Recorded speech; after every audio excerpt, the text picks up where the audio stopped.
사랑하는 성도 여러분, 저희는 저번 주부터 특별히 교회의 그 작은 자, 미크로스, 가장 작은 자, 연약한 자, 그를 향한 하나님의 마음을 살펴보고 있습니다.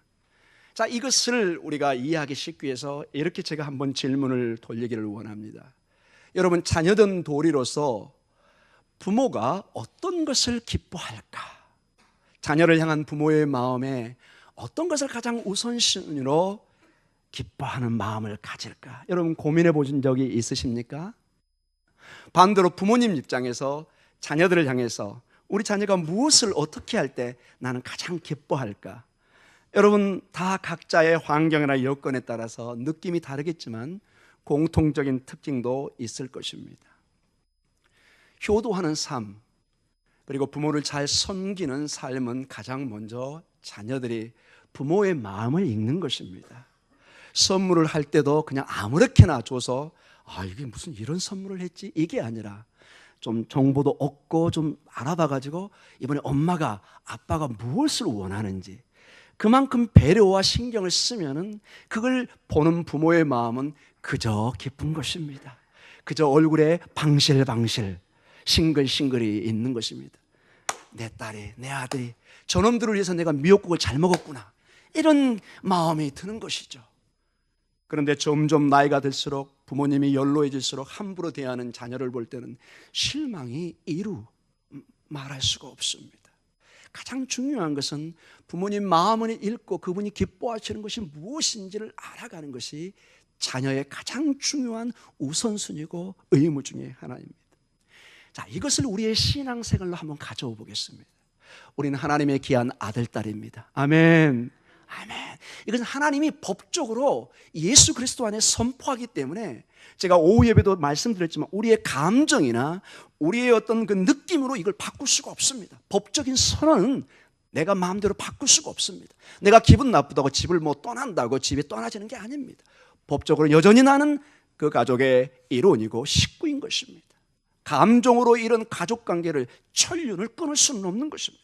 하나님과 우리의 관계도 이런 관계 속에 있는데, 그런 측면에서 우리가 가장 먼저 교회 안에서 신앙생활하면서 생각해야 되는 것이 아버지가 기뻐하시는 것이 무엇일까? 어떤 일을 했을 때 아버지 하나님은 기뻐하실까? 이것을 생각한다면 이제 상당한 수준으로 신앙이 올라오기 시작합니다. 이 수준이 점점 우리가 어린아이 있을 때는 뭐든지 달라고만 합니다. 어린아이의 특징은 항상 이렇게 달라고 합니다. 그러나 점점 자랄수록 부모의 마음을, 주변을 배려하고 생각하게 됩니다. 하나님은 과연 무엇을 기뻐할까요, 여러분? 여러 가지 성경 본문에 하나님이 기뻐하시는 뜻과 일들이 있을 것입니다. 구약에도 있고 신약에도 있고. 그러나 오늘 이 본문에 우리가 제한을 두면서 이 본문 속에서 하나님 아버지가 무엇을 우리를 통해서 기뻐하시는가를 살펴보기를 원합니다. 여러분도 저도 이 하나님의 기뻐한 뜻이 무엇인지를 한번 도전받기를 기도합니다. 아멘. 자, 오늘 본문은 비유가 나옵니다. 100마리의 양, 그리고 99마리를 한 마리 두고 잃어버린 한 양을 찾아서 헤매고 찾는 목자의 비유가 주 비유의 내용입니다. 자, 오늘 비유의 특징은 교회 밖의 일들이 아니라 교회 안에서 방황하고 잃어버리고 어려움을 겪는 성도의 문제를 다루고 있다는 것이 중요합니다. 자, 우리는 앞선 절에서 저번 주에 18장 6절과 9절에서 양들을 잘못 인도하고 실족하게 하고 때로는 신앙의 공동체에서 떠나게 하는 하나님의 신앙, 예수 그리스도의 신앙을 떠나게 하는 지도자들, 리더십, 그러한 성도의 초점을, 그러한 사람에게 초점이 맞춰졌습니다. 오늘은 8장 10절에서 14절은 그 잃어버린 양, 실족된 그 양에게 초점을 맞추고 있습니다. 비슷한 내용인데 주님께서 초점을 좀 바꾸셨습니다. 오늘은 잃어버린 양에 초점을 두면서 하나님의 뜻을 우리에게 강조해 주고 있습니다. 자, 어떻게 이 말씀이 전개되는지 18장 10절부터 우리 같이 읽도록 하겠습니다. 같이 읽습니다. 삼가 이 작은 자 중에 하나도 업신여기지 말라. 너희에게 말하노니 그들의 천사들이 하늘에서 하늘에 계신 내 아버지의 얼굴을 항상 배옵느니라. 아멘. 여기 첫 출발이 무슨 단어가 나오죠? 삼가. 말이 조금 어렵습니다. 이 호라테란 말인데 원뜻은 쳐다보다, 집중해서 보다, 이런 뜻이 있습니다. 즉 어떤 경고나 엄격한 주의를 요망할 때 관심을 기울이면서 잘 살펴서 어디에 집중해서 보는 이 뜻을 가지고 있습니다. 이제 중요한 어떤 일이 있는데 거기에 집중해서 네가 봐라, 이두와 아주 유사한 말을 가지고 있습니다. 보아라, 삼가, 너희가 주목해서 무엇을 보라고 말씀하십니다. 자, 보아야 될 대상이 누구죠? 10절에 이 작은 자, 이 작은 자를 보라고 얘기하고 있습니다. 자, 이 작은 자가 누구일까요? 여러 가지 해석이 있을 수 있지만 마태복음을 통해서 보면 이 작은 자는 제자들입니다. 여기는 사도일 수도 있고 여러 제자들과 여러분과 저 성도들의 제자들을, 예수님을 따르는 제자들을 가리키는 것을 보게 됩니다. 그러나 본문의 내용을 좀 더 살펴보면 이 작은 자, 미크로스, 이 작은 자는 두 가지의 의미를 좀 더 부가적으로 설명이 필요한 것을 보게 됩니다. 특별히 이 제자 중에 어떤 두 가지 종류의 제자를 말하고 있느냐? 세상에서 멸시받는 믿는 사람들, 성도를 의미할 때 이 작은 자로 표현을 합니다. 연약한 자, 세상이 핍박을 주면 그저 당하고 있는, 순교의 피를 뿌리는 이런 작은 자입니다. 둘째로 우리 믿음의 공동체에서, 교회 안에서 낮은 자입니다. 그분은 아마 타이틀이 없을 것입니다. 장로님, 권사님, 또는 목사님, 또는 집사님, 이런 타이틀이 아니라 저 뒤에서 그저 묵묵히 앉아있다가 그저 또 가는 미미한 존재, 그런 사람일 수도 있을 것입니다. 그런데 주님은 말씀하십니다. 10절을 한번 앞절을 다시 볼까요? 삼가 이 작은 자 중에 하나도 뭐하지 말라고요? 업신여기지 말라. 즉 경멸하지 말라, 또는 모욕하지 말라, 낮게 보지 말라, 여러 가지 의미를 우리가 찾아볼 수 있을 것입니다. 이 작은 자를 너희는 절대로 아주 경고형 명령으로 되어 있습니다. 업신여기지 말라, 모독하지 말라, 낮게 보지 말라. 이걸 누가 지금 말씀하고 계시다고요? 주님이, 하나님 아버지가 이것을 명령하고 있습니다. 왜 여러분 업신여기지 말아야 되는 이유가 이 본문 속에 있습니다. 왜 우리는 그 미미한 존재, 별로 교회에서 두각을 나타내지 않지만은 하나님을 믿는, 예수님을 믿는 그 작은 자, 그 사람을 우리가 업신여기지 말아야 될 건가? 우리 10절을 다시 한번 읽도록 하겠습니다. 시작. 삼가 이 작은 자 중에 하나도 업신여기지 말라. 너희에게 말하노니 그들의 천사들이 하늘에서 하늘에 계신 내 아버지의 얼굴을 항상 배옵느니라. 아멘.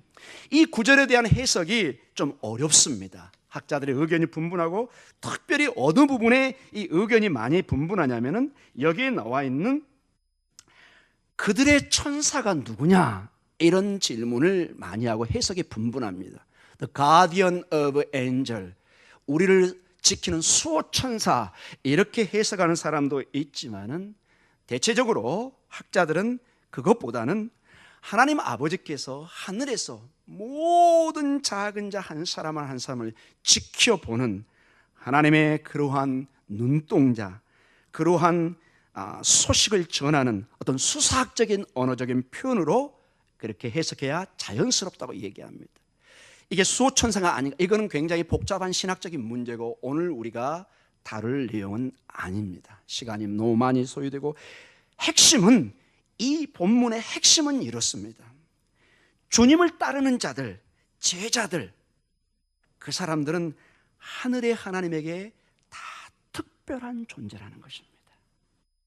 하늘의 천사, 하나님의 얼굴을 뵙는 특별한, 하나님의 특별한 관심을 갖는 사람이라는 것입니다.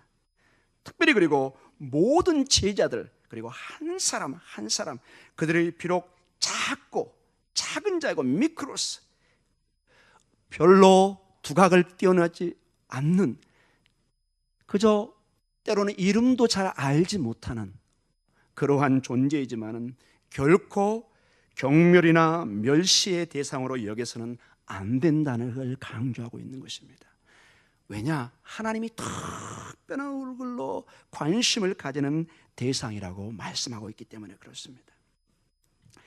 자, 이러한 하나님의 말씀을 이렇게 설명하면 우리가 좀 막연합니다. 내용이 이게 무슨 말일까? 이게 확실히 잘 안 들어올 수도 있을 것입니다. 그래서 우리 주님은 이러한 천국의 비유나 어떤 심오한 신학적 내용을 설명할 때는 비유를 드십니다. 비유를 들어서 이 내용을 확실하게 이해하게 만듭니다. 그 비유가 18장 12절입니다. 우리 같이 읽도록 하겠습니다.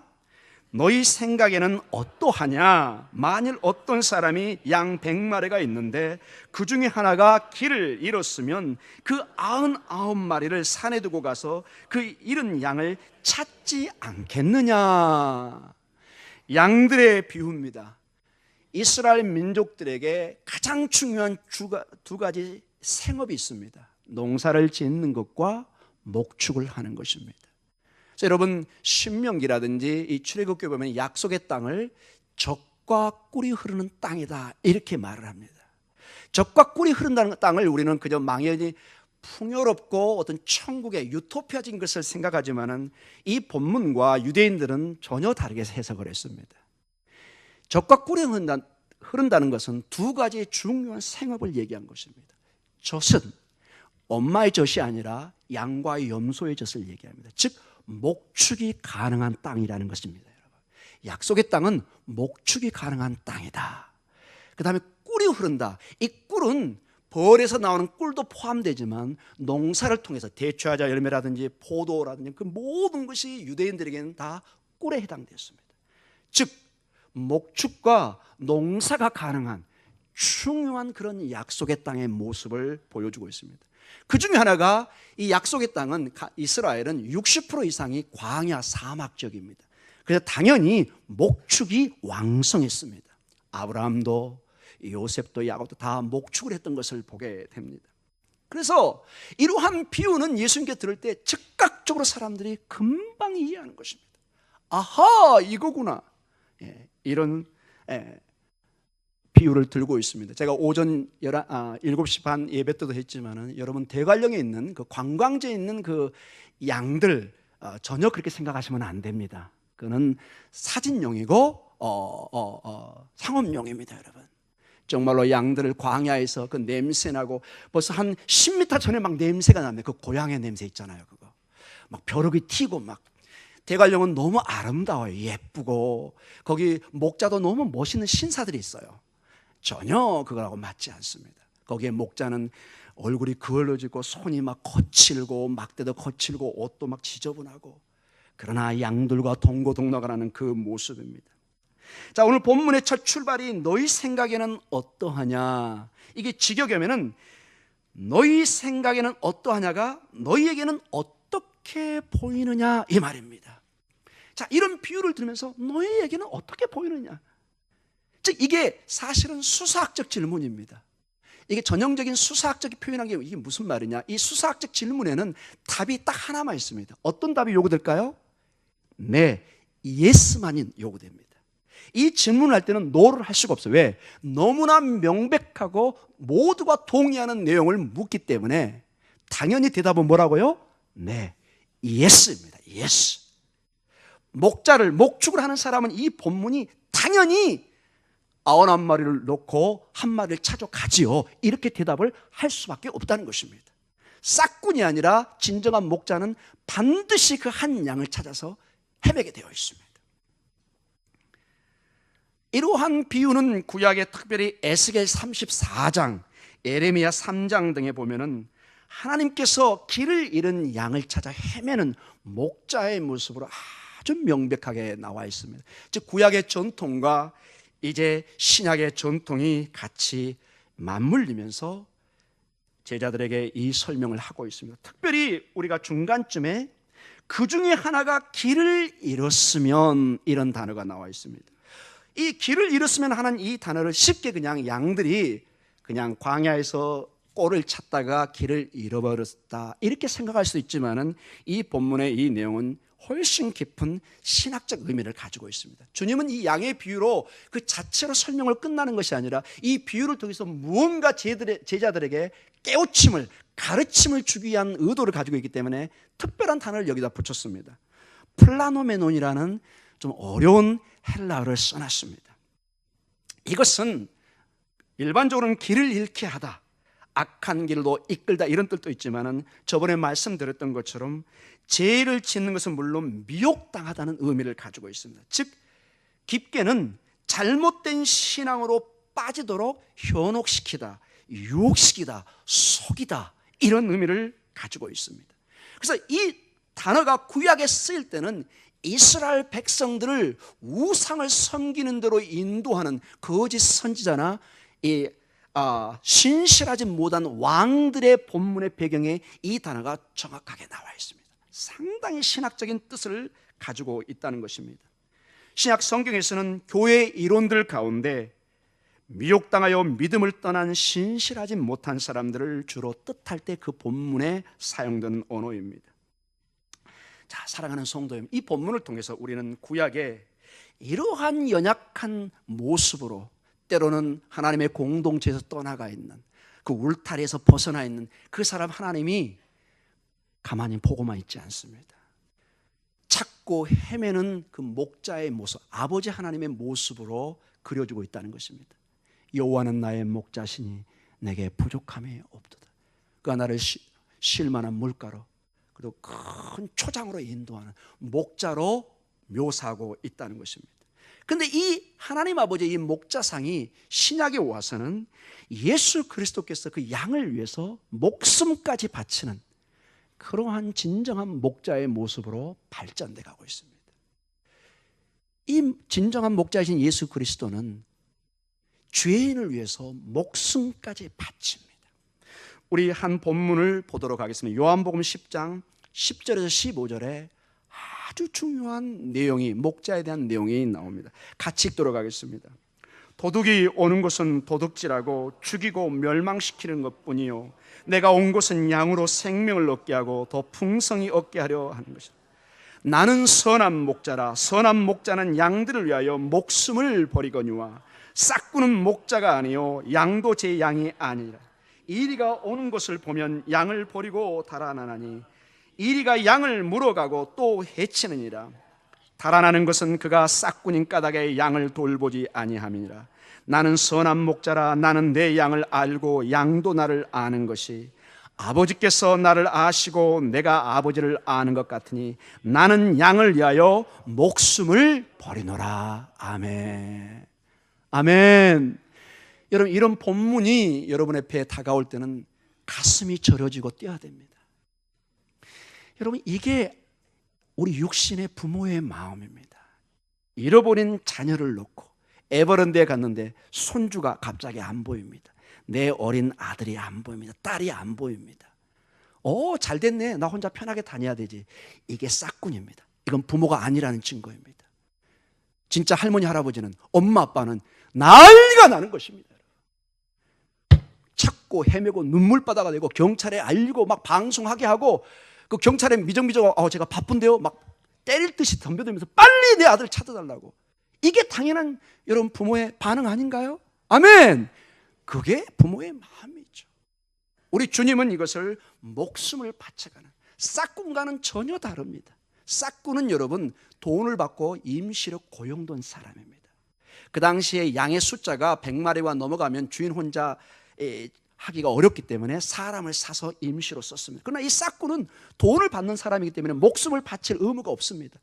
곰이 오고 사자가 오고 이리가 늑대가 오면은 36개 주랭랑 이게 본인의 또 다른 직업의 모습입니다. 그러나 목자는 그렇지 않습니다. 그 양을 위해서 목숨을 내놓고 싸우기 시작합니다. 아멘. 그래서 이 막대기를 딱 들고 다닙니다. 이 막대기가 여러 종류로 쓰이는 것이죠. 이제 주님의 진실한 기뻐한 것이 무엇인지를 그래서 구체적으로 보여주기 시작합니다. 마태복음 18장 13절입니다. 같이 읽습니다. 진실로 너희에게 이르노니 만일 찾으면 길을 잃지 아니한 99마리보다 이것을 더 기뻐하니라. 아멘. 찾아 헤매다가 찾으면 99마리를 놓고 너무 기뻐하는 것입니다. 하나님이 기뻐하시는 것이 무엇이냐? 이게 아주 심플하게 단순하게 설명했습니다. 어렵지 않습니다. 뭐죠, 여러분? 잃은 양을 찾는 것입니다. 여기에 무슨 여러분 설명이 필요합니까? 여기에 무슨 심오한 철학과 신학을 설명해야 이게 이해가 됩니까? 부모에게 에버랜드에서 만약에 손주나 아들, 딸을 잃어버렸다면 가장 중요한 건 뭐죠? 아들을 찾는 거라는 거죠, 여러분. 무슨 다른 설명이 필요합니까, 여러분? 심플한 것입니다. 심플한. 이것이 아버지의 마음이라는 것입니다.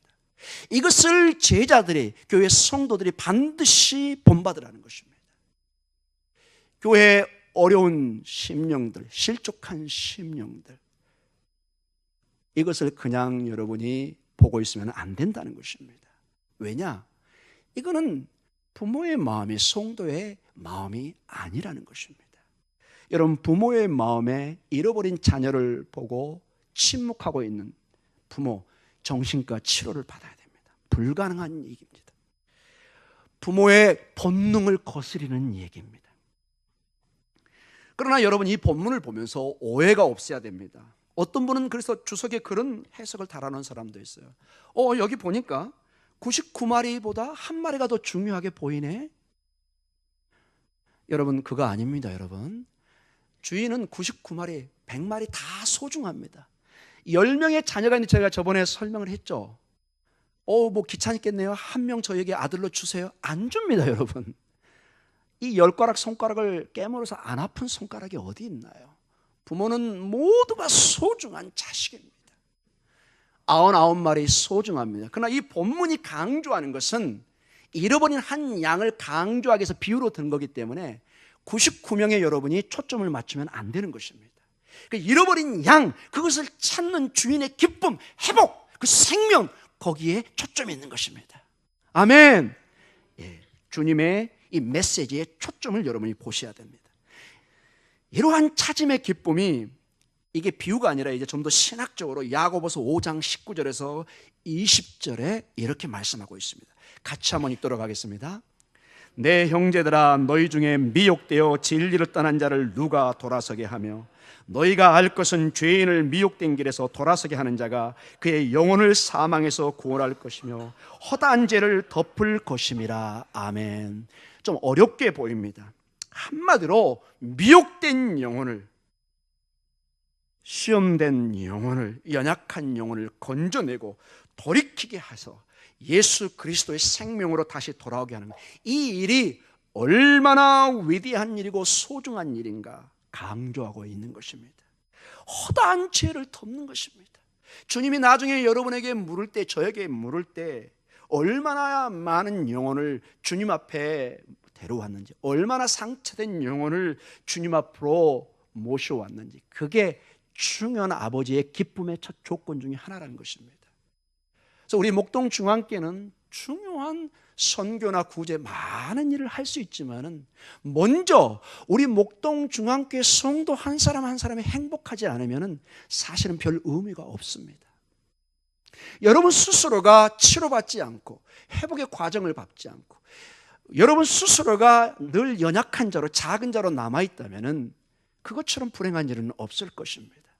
우리 모두가 서로 격려하고, 우리 모두가 끌어주고, 우리 모두가 소중한 존재로 서로 남아있기를 축원하며 기도합니다. 이게 아버지의 마음입니다. 여러분, 아버지의 마음을 자꾸 신학적으로 어렵게 생각하지 마십시오. 뭐 양들까지 갈 필요가 없습니다.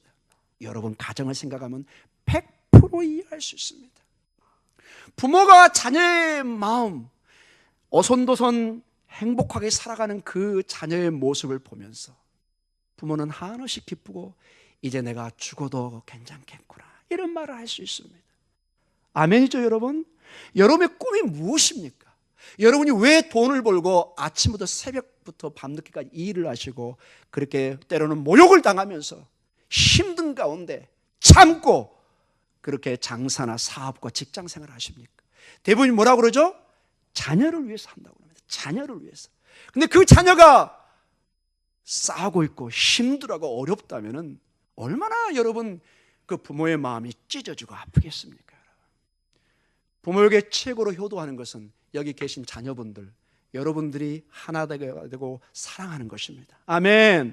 우리 여기 젊은 우리 자녀들도 계시는데 오손도손 사는 거예요. 서로 상처 안 주는 거예요. 서로 사랑하는 거예요. 그 사랑의 모습으로 부모 때 찾아뵙고 같이 식사하고 같이 돈도 모아서 선물도 주고 같이 식사도 나누고 여행도 가고. 할렐루야. 여러분, 그게 여러분 꿈 아닌가요? 더 이상 무슨 행복을 더 찾으세요? 여러분. 교회도 마찬가지입니다. 여러분. 멀리서 하나님의 위대한 뜻을 찾지 마십시오. 저 아프리카에 가서 선교해야만이 하나님의 기뻐하는 뜻을 하는 게 아닙니다. 저는 그분들을 폄하하는 거 아닙니다. 중요한 선교의 일입니다. 그러나 지금 여기서 여러분이 그 천국의 사랑을, 그 작은 자를 서로 섬기지 않으면 무슨 의미가 있겠습니까? 주님이 기뻐하지 않는데 어떤 다른 기쁜 일을 할 수 있겠습니까? 사랑하는 성도 여러분, 오늘 계속해서 18장 14절에 주님의 뜻이, 기뻐하는 뜻이 더 반복되고 있습니다. 같이 읽습니다. 이와 같이 이 작은 자 중에 하나라도 잃는 것은 하늘에 계신 너희 아버지의 뜻이 아니니라. 아멘. 아버지의 뜻이 무엇이 아느냐? 이 작은 자가 잃어버리는 거, 이 울타리에서 떠나가는 거, 이게 하나님이 기뻐하는 뜻이 아니라는 것입니다. 그럼 기뻐하는 뜻은 무엇일까요? 그 양이 울타리 안에 안전하게 있는 거예요. 그 목자의 눈 안에 있는 거예요. 그 밖에 가면은 그 순간 양은 책임질 수가 없어요. 그대로 일이나 고음이나 사자에게 노출돼서 하루 이틀 안에 죽을 수밖에 없는 것입니다. 하나님이 기뻐하시는 것은 그 잃어버린 양을 찾아서 그들이 실족하지 않게 하는 것, 이것이 아버지의 기뻐하신 뜻이라는 것입니다. 사랑하는 성도 여러분, 오늘 14절에 이 작은 자 중에 하나라도 잃는 것은 하늘에 계신 너희 아버지의 뜻이 아니다, 이렇게 말씀하고 있습니다. 아버지의 뜻은 그래서 모두가 회개하고 하나님께로 돌아오는 것입니다. 온 가족의 자녀들이, 우리 아들, 딸들이 화목한 가운데 부모에게 돌아오는 것입니다. 그 연로하신 부모의 마음에 가장 효도하는 것이 자녀들이 오손도손 모여서 엄마, 아빠 부르면서 모이는 것입니다. 부모의 울타리로 모이는 것입니다. 아멘. 베드로후서 3장 9절에 이런 말씀이 있습니다. 베드로후서 3장 9절입니다. 같이 읽겠습니다. 주의 약속은 어떤 이들이 더디다고 생각하는 것 같이 더딘 것이 아니라 오직 주께서는 너희를 위하여 오래 참으사 아무도 멸망하지 아니하고 다 회개하기에 이르기를 원하시느니라. 아멘. 베드로 누구입니까, 여러분? 주님의 수제자가 아닙니까, 여러분? 하나님께서 베드로를 통해서 주신 강력한 강조점이 뭐냐? 아무도 멸망치 아니하고 다 회개해서 하나님 앞에 나오는 것, 이것이 주님이 기뻐하신 뜻으로 오늘 명확하게 말씀해 주고 있습니다. 그래서 교회와 교회의 지도자들, 우리 성도들은 연약한 양들을 사나운 짐승으로부터 보호하지 않거나 유혹의 길로 사망의 길로 가는 것을 보고도 지키지 못한다면 우리에게 상급이 없다는 것입니다. 오히려 멸망의 길로 갈 수 있다는 엄한 경고의 내용입니다. 나 때문에 영혼들이 실족하는 일이 많아진다면 그것은 하나님 앞에 지극히 불행한 일이라는 것입니다. 결론적으로 말씀을 마치겠습니다. 오늘 우리가 본 본문의 강조점은 아주 명확합니다. 신학적인 깊은 해석이 필요가 없을 정도로 부모라면은, 자녀를 향한 부모의 마음을 가지고 있는 여러분이라면 명확하게 이해가 되는 본문입니다. 교회의 작은 한 사람 한 사람, 성도 한 성도가 하나님 앞에 다 소중한 귀한 존재라는 것입니다. 우리가 업신여기고 우리가 시험에 빠게 하는 그런 존재가 아니라는 것입니다. 부모의 마음을 그래서 회복하십시오. 부모 앞에 어떠한 찌질이 자식은 없습니다, 여러분. 그건 세상이 판단하는 것입니다. 여러분, 부모 앞에는 다 미인이고 미남입니다. 아멘. 자식은 정말로 예쁘고 멋있는 것입니다. 겸손의 포인트는 제가 신방에 가면 그냥 아니에요, 별로예요. 아, 그렇죠, 별로죠. 제가 이렇게 하면은 큰일 납니다, 여러분. 전혀 한국 문화를 모르고 있는 것입니다, 여러분. 아니에요, 권사님, 집사님, 얼마나 멋있는데요. 너무 예쁘잖아요. 너무 멋있잖아요. 얼굴이 점점 싱글벙글벙글 싱글대가고 있는 모습을 봅니다. 점심때 맛있는 걸 사주겠다고 막 약속이 나옵니다. 사랑하는 성도 여러분, 이게 부모의 마음이고 아버지 하나님의 마음입니다. 아주 단순한 것입니다. 여러분, 이 단순한 진리를 그냥 받아들이면 됩니다. 부모의 마음을 조금만 회복하시면 됩니다. 조금만. 비록 그가 작은 자이어서 세상에 때론 모욕과 경멸을 당하고 업신여김을 받을지 모르지만 교회에서 와서는 정말 대접을 받아야 됩니다. 사회에서도 업신여김을 받고 낮은 취급을 받고 교회에 와서도 그냥 아무런 의미 없이 지낸다면 그것처럼 불행한 일이 어디 있겠습니까? 그래서 어떤 분이 그런 얘기를 했습니다. 언뜻 얘기해서 담임 목사, 그 다음에 장로님, 이 순서가 우리가 생각하는 그 위쪽의 순서가 아니라 저 밑으로, 담임 목사가 교회에서 제일 낮은 사람이고, 우리 장로님 죄송합니다, 그 다음에 장로님들, 그 다음에 우리 안수집사 권사님들, 이 순서를 전부 바꾸고 제일 위에 있는 사람이 새가족이라는 것입니다. 우리 새가족들 아싸 힘을 내시기 바랍니다. 네. 하나님께서 그 작은 자 한 사람 한 사람을 지켜보고 계시고, 그래서 하나님께서 모든 성도들을 지켜보시고 돌보듯이 우리 교회도 서로서로를 지켜보고 돌봐야 하고, 그것을 힘써 행하라고 오늘 주는 메시지가 오늘 핵심인 것입니다. 어렵게 생각하지 마십시오. 너무 쉽지요, 여러분? 어렵게 생각하지 마십시오. 제가 이 본문을 보면서 부모의 마음만 회복하면 모든 게 회복되겠구나 하는 생각입니다. 이제 결론적으로 말씀을 마치겠습니다. 그래서 교회는 이러한 하나님의 아버지의 사랑의 마음과 태도를 본받고 따르는 결단 가운데 교회의 연약한 성도가 실족하지 않도록 영적으로 그래서 깨어 있어야 됩니다. 왜냐? 이 사랑의 단계를, 부모의 관계를 조금 이웃으로 옮긴다는 것은 이제 어렵습니다. 이게 좀 어렵습니다. 이게 마음대로 되지 않습니다. 남들을 내 자식처럼 사랑하는 거 쉽지 않습니다. 그래서 갈라디아서 6장 1절과 2절에 사도 바울은 이렇게 격려와 도전을 줍니다. 갈라디아서 6장 1절과 2절 같이 읽습니다. 형제들아, 사람이 만일 무슨 범죄한 일이 드러나거든 신령한 너희는 온유한 심령으로 그러한 자를 바로 잡고 너 자신을 살펴보아 너도 시험을 받을까 두려워하라. 너희가 짐을 서로 지라. 그리하여 그리스도의 법을 성취하라. 아멘. 잘못된 것은 바로 잡아야죠. 왜? 여긴 진리의 터기 때문에. 그러나 궁극적인 목적이 너희가 서로 짐을 지고 그리할 때 그리스도의 법을, 모든 법의 완성은 사랑입니다. 우리가 서로 사랑할 때 궁극적인 우리의 모든 그리스도의 법은 완성되는 것입니다. 히브리서 3장 12절과 13절에 이런 말씀이 있습니다. 같이 읽습니다.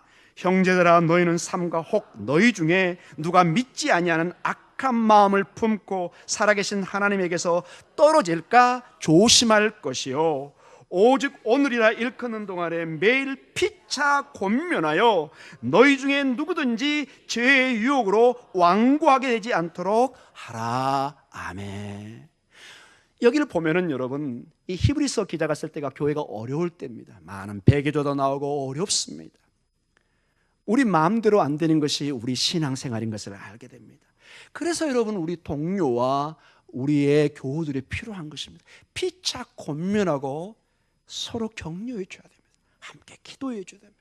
담임 목사는 정말 공사가 다 망한 것이 아니라 정말 여기서 성도의 영혼을 놓고 기도하고 말씀을 중에서 복음의 능력을 선포하고, 우리 성도님들은 그러한 말씀의 능력을 받아서 서로 피자 권면하고 사랑하고 격려하고, 그런 가운데 얼굴은 점점 싱글벙글 싱글벙글, 지금 벚꽃이 조금 폈지만 점점 햇빛이 더하면서 벚꽃이 곧 활짝 필 날이 올 줄 믿습니다.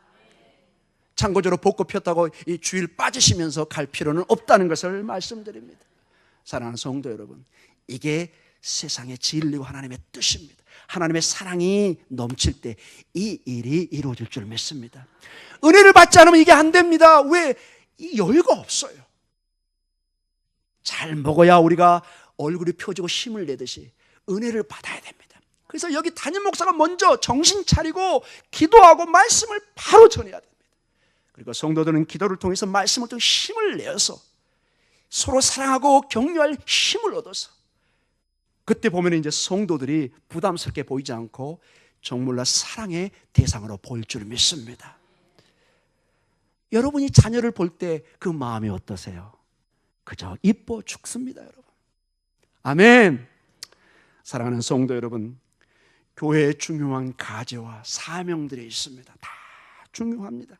그러나 아버지의 기뻐한 뜻을 먼저 알고 한 영혼을 실족하지 않고 구원하며 회복시키는 것이 무엇인지를 고백하는 여러분이 된다면, 하나님께서 우리에게 주신 큰 사명의 가장 중요한 것을 여러분 성취하고 있다는 걸 믿으시기 바랍니다. 이러한 삶을 살 때 하나님은 하늘 문을 여시고 축복할 줄 믿습니다. 세상도 웃는 얼굴에 침 못 뱉습니다. 하나님도 약점이 있는데 우리가 싱글벙글 그저 감사, 그저 사랑, 그저 찬양, 그냥 하늘 문을 여시고 축복할 줄 믿습니다. 이럴 때 교회에 회복의 역사가 있고 치료의 역사가 있고, 교회에 나오는 것이 기쁨입니다. 비록 언덕에 좀 올라오는 어려움이지만 그때는 어떻게, 은혜가 받으면 어떻게 생각나냐? 아, 하나님이 나에게 근육 훈련을 시키시는구나. 할렐루야! 이렇게 나가는 것입니다. 은혜가 안 받으면 아이고 죽겠네, 이 교회 왜 이렇게 높은 데 지었냐고, 이렇게 불평이 나옵니다. 은혜 받으시기 바랍니다. 복음의 능력으로 하나님의 놀라운 축복을 받는 사랑의 공동체가 되시기를 축원하며 기도합니다. 기도하겠습니다.